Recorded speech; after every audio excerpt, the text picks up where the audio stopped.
I see Shahrukh as this hero, and I did go to him for help, and I wasn't expecting anything, but he agreed. Things kind of went in a different direction. They got complicated, didn't work out. It happened. It's life. All the Indian publishers, everybody said no. And if they said yes, they said change some details in there, and I was not willing to do that. And you know what? Why did I? Well, I had so many reasons. Maybe I had a tough time. Maybe this happened. Maybe that happened. Maybe I'm just human. Maybe I made a mistake. Obviously, it's tough. Everybody comes here. They try to be Amitabh Bachchan or Abhishek, or they want to be the next Aishwarya. It's a document of how I fell in love with India, Bollywood, and Shahrukh Khan. I want to take all these lemons and make them into lemonade. And this is my first jug of lemonade. Lemonade is... I love you, Shahrukh, you know. I don't have anything else to say. Read my book.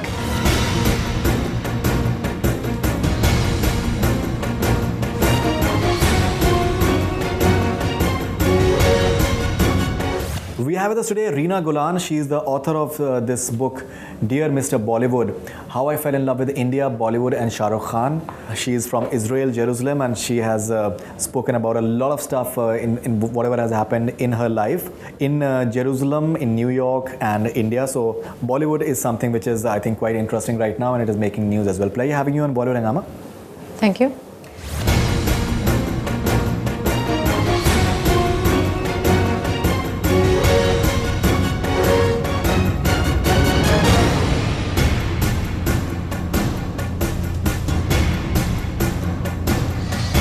Dear Mister Bollywood, How I Fell in Love with India, Bollywood and Shahrukh Khan. This is a letter from you to Shahrukh Khan. Right. How you met him and what he really means to you. And in a way, you felt a bit betrayed by Shahrukh as well. Well, I mean, not now, but when you're struggling, so you kind of, I was going through my struggle. There were frustrations, there were obstacles. So, but no, I don't have any such feelings.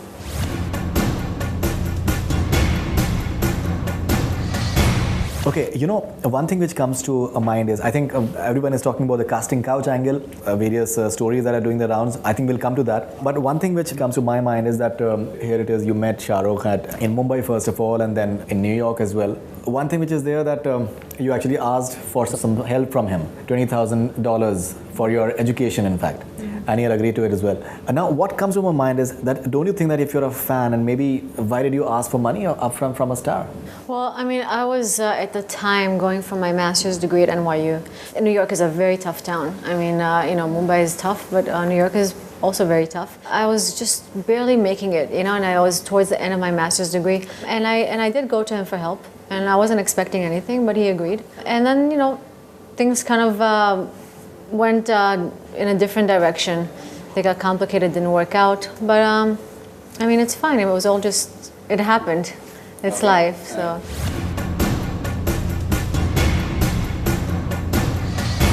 One more thing is there that once you felt that maybe it's not working out, you loved him so much. In your future meetings, maybe, don't you think that this aspect about the money maybe should not have come? Well, I mean, that's your opinion. I mean, I see myself on a journey. I mean, ever since I left home, I've been trying to go for my dreams. I lived in New York for many years. Sure. I did my BA at the New School University.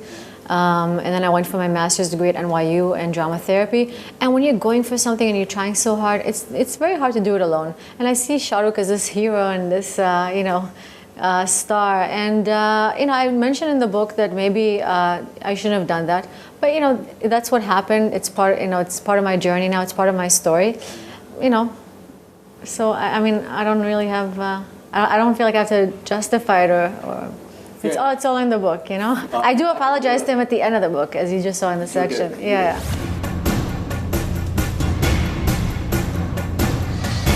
At the later part of it, maybe he did not want you to come close to him, and there were bodyguards and those kind of things have happened as well. In the entire scenario, only in the context of Shahrukh Khan, do you feel that things could have happened differently from your side? Apparently, he was quite nice to you. In Bollywood or with him? In Shahrukh Khan's context. I'm not talking about anything else apart from that. Because I don't think he made anything which is not inappropriate in any way whatsoever? In the book, I write only good things about him. There's absolutely nothing negative that I have to say about him. He's a great human being. He's very humble. He's very generous. He was really nice to me. I mean, every time I met him, he was so nice, so professional. And he, bottom line, doesn't owe me anything. I mean, I'm a fan of Shahrukh. I had the great advantage to meet him. I mean, that's pretty much where it ends. I mean, he doesn't owe me anything. I'm a fan. He meets so many people. He was gracious enough and nice enough to let me come on the set of Kabhi Alvina Nakena in New York and Columbia University, and I met him then 2 more times, and just, he was always so nice.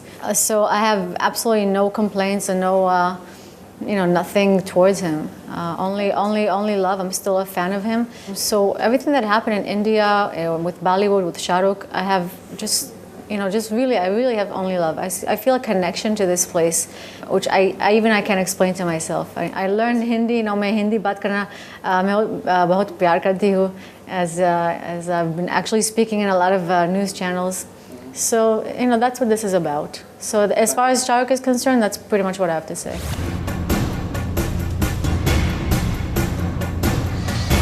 Mumbai Mirror story happened. Yes. It has been picked up by, I think, almost all the news channels. You've been going to them right now. You made serious allegations of casting couch towards people like Subhash Ghai, Anis Bazmi, Anup Jalota, and Dr. Ali Irani.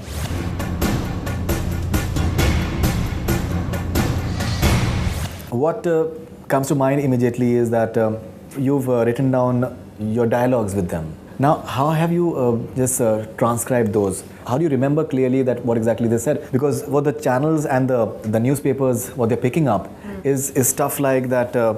I'll just tell you that Ali Irani, surprisingly, he leaned over and I was disgusted. What are you doing? I'm not your girlfriend. Then why don't you be my girlfriend? You're too old for me. Were those the exact words?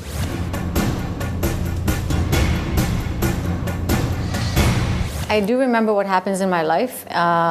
And the words that I'm using are the words that were said, and that's it. I mean, this is a true story. Everything here is true. I did not even add anything, and just because, same way that I don't want to add anything, I didn't want to subtract anything. It's everything that happened, pretty much.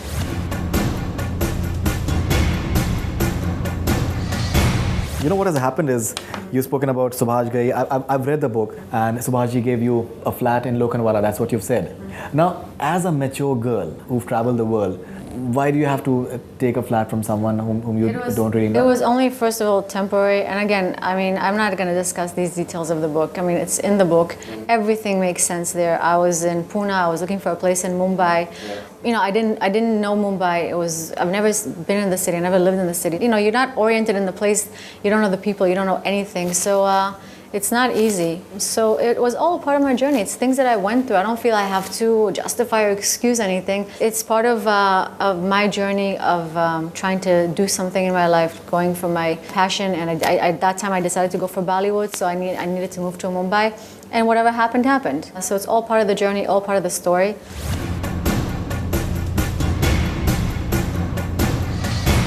But the skeptics will say that if you're taking a favor from someone, then maybe there will be expectations from you. When we look at your entire New York experience, right. You were married to a guy and who had primarily duped you for an American passport. Mm-hmm. And apart from that, you were living with your friend, and you guys had been into drugs and all as well, that you mentioned. And then you were also in a stripping joint as well. Mm-hmm. Considering the kind of experiences that you've had, don't you think that maybe you could have been a bit more wiser if you really did not want to take that route in the first place? Wiser? That is what the skeptics will say. Wiser about Bollywood? Not about Bollywood. Coming to Bollywood is absolutely fine. A lot of people do. You mean meeting these people? Not meeting these people, but the thing is, if you're accepting favors from them, right. That is something that maybe you could have been more guarded in the first place. If you read the book, you saw that whatever I accepted, I returned it back, right? Because I was not ready to accept it. You definitely returned, but the fact is that people will say that why did you take it in the first place as well? I guess I'm human. I guess I'm not perfect. I guess I made mistakes. I guess when you're going for something and things happen, and I'm very quick, and sometimes I'm not so patient, and I'm very impulsive, and I'm very I do something and then I think about it. Sometimes I'm not perfect. I'm human, and just the same way I'm human and I'm not perfect, these people are not. They're human and they're not perfect. Right. So this is not about I'm right and you're wrong, and I didn't do anything wrong and you did everything wrong. It's not about that. It's about life. It's a story, and it's honest. I could have omitted certain things about myself. I didn't have to expose all these details about my New York life. I didn't have to say, obviously I'm exposing myself, all my mistakes, all the stupid things that I did. So there's no, if you want to come with and say, oh, then why did you do this? Then if you did this, then you deserve that should have happened. It's ridiculous. It's life, things happen. We're not perfect, and especially when you're trying for something, especially when you're struggling and when you're alone, it's even tougher. So I don't feel I have to justify myself or say, okay, well, yeah, you're right, I made a mistake, so I deserve, then it's fine that happened. I don't think it should be like that.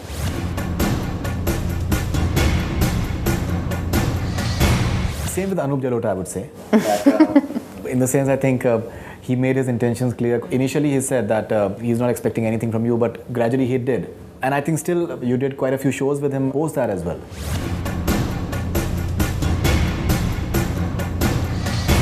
Again, we're coming to the same point. I mean, you're pretty much saying, well, if it was like that and you don't believe in doing X, Y, and Z, then why did you? And you know what? Why did I? Well, I had so many reasons. Maybe I had a tough time. Maybe this happened. Maybe that happened. Maybe I'm just human. Maybe I made a mistake.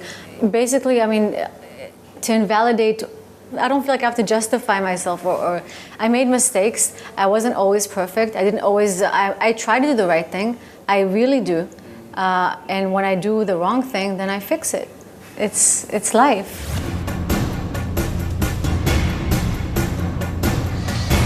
Do you feel that any outsider coming to Bollywood, it's a tough world? Yeah.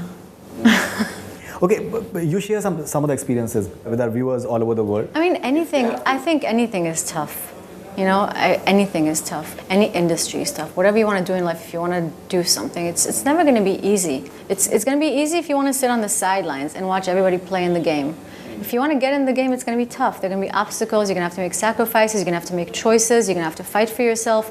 So, life can be easy. Like I told you, I could be sitting in an office job right now and filing papers and getting my monthly salary and going home and watching TV. I mean, even that's not easy. But I'm just saying, if you want to get in the game, if you want to do something, if you want to live with passion, if you want to go for your dreams, if you want to do something that has meaning to who you are and to your life, it's never going to be easy.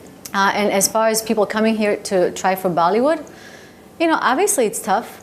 Obviously it's tough. Everybody comes here, they try to be Amitabh Bachchan or Abhishek, or they want to be the next Shahryar. How many are actually going to make it? 1%? Less than 1%? But again, the message of the book is dream, believe, go for it. Miracles happen. Have a positive attitude. You fall, you get up again. Even if you lose, at least take that experience with you.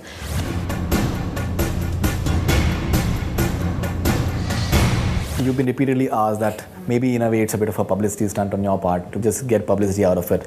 Because what happens generally is that you're making it's hurting reputations of these people in many ways. Okay, you've taken a risk. How do you react to such allegations which happen कि आप publicity stunt आपने किया हुआ है? Now this is your another chance in getting into Bollywood in one way or the other. It helps your book as well. First of all, I already told you before, I don't want to be in Bollywood.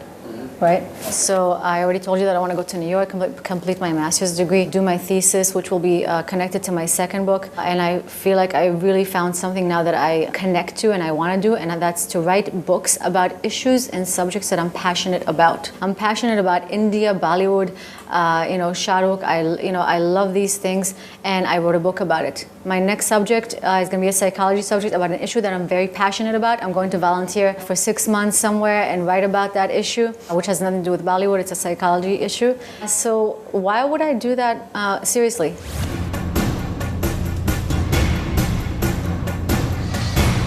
The thing is that it's a very nice, fashionable statement to say that we should not judge people, but the fact is everyone judges everyone else. Fine. That is something that I think will happen all the time. मैं तैयार हूँ. मैं तैयार हूँ. That is something, that is the good part, that आप तैयार हैं उसके लिए. What is shocking people is, I'll give you specific examples. What is shocking people in many ways is because it is, in a way, it is difficult for people to fathom. When you say that Subhash Ghai called me, he asked me to stay over the night and he poured whiskey glasses and then he was only in his shirt and stuff like that. Those kind of details, they are shocking for people. Right. Because here are people who've been around for 30 years and they've had some really big films and huge films and all. Those kind of details are a bit shocking. But if I'm telling the truth, and if it's true... What Subhash Ghai has said is that I'm not aware of any book like this and I can't recall this name. If you say that derogatory things have been said by her about me, it's her choice. In our profession, we do get bouquets and bricks all the time from known and unknown both. We can't react.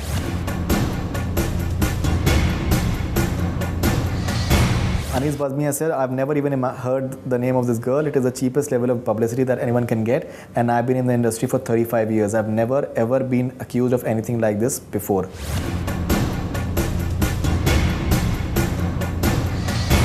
Same with Ali Rani, he says that SRK sent her to me and as she needed some financial help, SRK deposited some money with us to treat patients when they come to him. However, when she came to me, she wanted money for her education and not for treatment. I never introduced her to anyone. I told her that we can't help her and that's about it. She can write whatever she wishes and I've got nothing to do with it.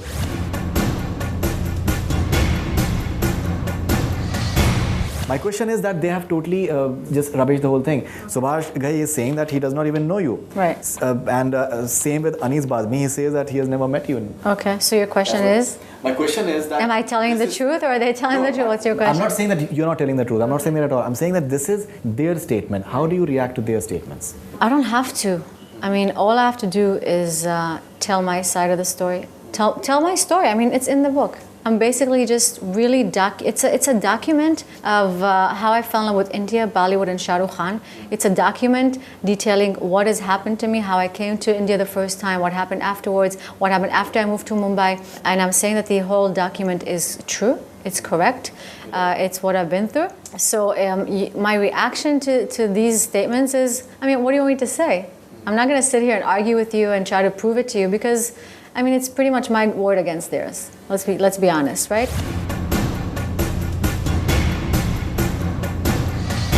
If they have a certain statement to make, maybe if you have certain things that shows that how you knew them, maybe it can be a point as well. In the sense that now Subhash Ghai is saying that he's saying that he does not even recall your name. So basically you're telling me that what? I should come up with proof? That's entirely your prerogative, how you want to just maybe counter a statement. It's up to you whether you want to give any proof, whether you want to share any details, whether you don't want to share. That is entirely your prerogative. There's nothing I can do but tell my story. There's nothing I can do but tell the truth. I can't do anything more than that. I can't think, what else could I do besides that?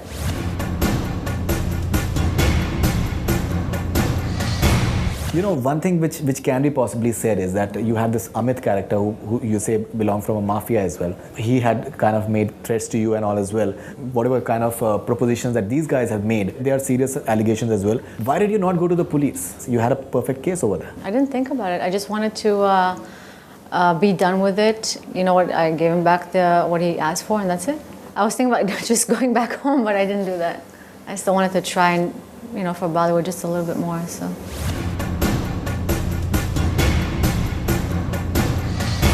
You've shown your love and reverence for Shahrukh Khan. From your book, it seems that he's been quite nice to you. Always. He has been genuinely nice to you. I think we've heard many stories of Shahrukh. He has been very good to his fans. Your entire conversation and your relationship had reached a dead end with him. If at all, if you have to meet him and if you have to say something to Shahrukh, what would you like to say to him? Well, it's pretty much all in the book, you know. I wrote him a letter. For God's sakes, you know, I wrote him a letter. Maybe if he has not read a book and if he's watching Bollywood Hungama. I love you, Shahrukh, you know. I don't have anything else to say. Read my book.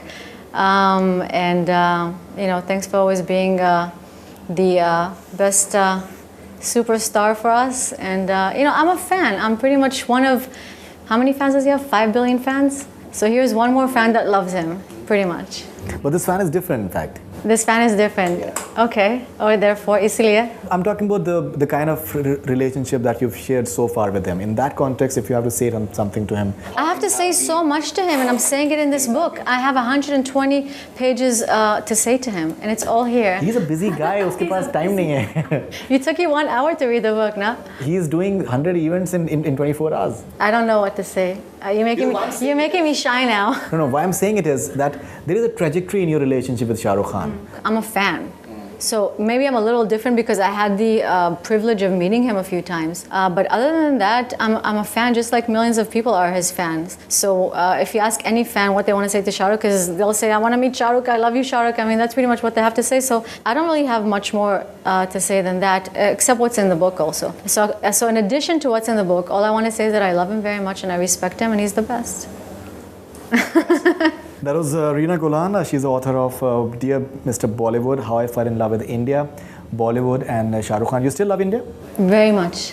Very much. She has spoken about the entire experience with Shahrukh Khan, what really happened, how things happened between, she calls herself a big fan and the star that is Shahrukh. She has also spoken about the entire casting couch episodes that have come about in this book pertaining to Subhash Ghai, Anis Bazmi, Dr. Ali Rani and Anup Jalota. What really happened and how she says that she would not want to justify anything that she has said. Whatever is there, she has written in the book and one should just read it and She would want people maybe not to judge her. We have tried to grill her as much as possible, and but she has responded प्यार से, sportingly. grill me प्यार से. She has responded quite sportingly to everything that we had to ask. We made sure that everything, all the angles are covered. She has answered to almost everything. She's also spoken about her future plans, that she does not want security in her life, and she's not afraid of swimming. She's just swimming right now. She's not afraid of the cold water. She's just swimming right now, and she's enjoying the entire process of it. Thank you very much for being on Bollywood Hungama. Lovely to have you, and all the best wishes. Thank you, Faridoon. Really hope that your book does well, and the second book does well as well. And you sort out, I think I would really want you to sort out things with your father. I think that's quite a touching thing. Thank you. And you find a good man and happiness in life. Inshallah. That's all we have from Bollywood Hungama. Keep on watching.